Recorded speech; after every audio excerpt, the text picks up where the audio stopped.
Will we see an M3 MacBook Air at the Scary Fast event happening in a few days' time, or will we have to wait until 2024? I want to tell you all the details about this, including the MacBook Air M3 release date and price. Now, just before I get started, I just want to quickly mention here that obviously if you haven't worked out already, I'm from the UK, Great Britain, and I'm English, and obviously the way how we say certain words might be different to the way other people say it in different parts of the world. So for example, the word air, we say air, whereas for example in other parts of the world you might say air, for example. The point is, the English language is spoken in different parts of the world and different pronunciations of words sound different to everybody, but this is the way how I say it, and this is the way how the English say it here in Great Britain or the UK. So after getting that out of the way, today I want to cover what the new MacBook Air M3 will do for us with giving you everything on the specs and the latest on the MacBook Air 2023 release date and price. But let's get started where we are with the MacBook Air. So, within the last 2 years, we've had a brand new design 13-inch MacBook Air, and just this year at WWDC 2023, we got introduced to the larger brother MacBook Air with a 15-inch display.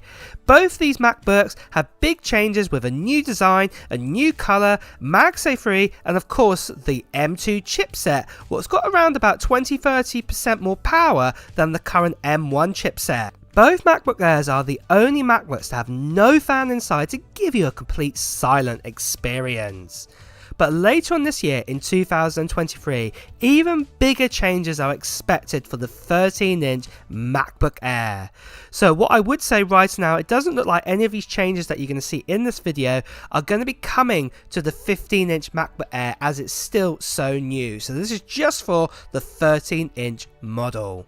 We've had reports recently like from Ming-Chi Kuo telling us that the M3 chipset is coming at the fall of 2023, and the MacBook Air will be one of the debut devices to have this chipset inside. We've also had other reports telling us that Apple also have booked up most of the slots from TSMC, who make Apple's chipsets, with the M3 having a 3nm die.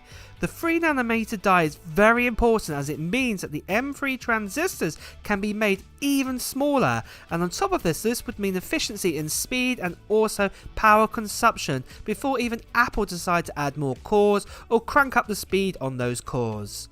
With the M2 chipset being about 20 to 30% faster than the M1, the M3 could be around about 70% faster upgrade for anyone who's got an M1 MacBook Air or say the M1 MacBook Pro. This also leads me on nicely to say that not all reports and leaks are 100% proof that they could come true with the next generation of the MacBook Air. I can only present to you what I've been told and shown. However, if you are still watching this video, then you're as curious as I am in knowing what is being said about the next MacBook Air anyway. So, release date. By fall or autumn of 2023, the MacBook Air M2 will be coming near to 18 months old. When the M2 MacBook Air came out, the M1 MacBook Air had been out for about 18 months. It seems likely that Apple are going to be doing the same again and starting the M3 journey at the end of 2023.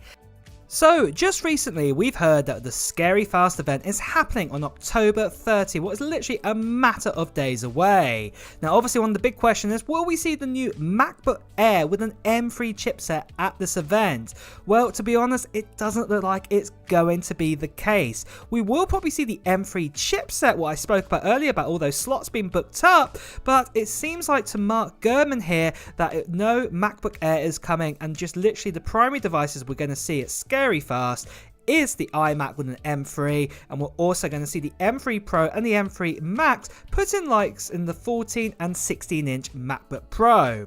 What this essentially means then, most likely come around springtime next year or even summer 2024 at WWDC, that is when we will probably see the M3 chipset put inside the 13 and also the 15-inch MacBook. But let's move on and do a summary of what the 2023 MacBook Air is going to give us and its price as well. So the MacBook Air M3 will have the normal 13.6 LED Retina display, and this will come in at a resolution of 2560 by 1600. Again, we'll have the offerings of storage of 256 gigabytes all the way up to 2 terabyte option if you wanted to pick that. The brand new M3 chipset is most likely going to be coming this time round with that 10-core CPU and also a 12-core GPU, but most importantly is going to be that free now to have the option between 8GB and up to 24GB of RAM, and then the actual body itself will be very similar in design. It'll be an aluminum body or an aluminium body, and then obviously we'll get MagSafe free, the 2 USB-C Thunderbolt ports as well. Nothing really is going to change here, and the same with colors too. We're going to get midnight, space grey, silver, and that starlight. The center stage camera is still going to be housed inside that notch, and it'll be a 1080p camera, and battery life will be up to 19 hours this time round, mainly because of the efficiency in that M3 chipset. And the prices, they're likely to stay around about the same. So with an 8GB of RAM, 256 storage, that will cost you about $1,199 but that will probably be a binned version of the M3 chipset.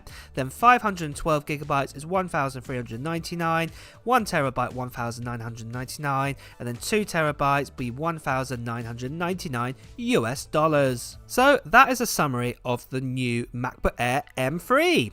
But my wishes for the MacBook Air, I want to talk about those now, and that is to do with thermals. So as much as Apple have made the MacBook Air to have no fan inside of it, and we had this with the M1 and the M2, something tells me that with the M3 the chipset is going to get even hotter than those two previous chipsets. So for this, I would actually like to see a return of the fan back inside the MacBook Air, and for it to only kick in when it really needs to. So say when you're exporting a 30-minute 4K video, then 3 or 4 minutes into that export the fan would kick in just to help with any kind of throttling issues.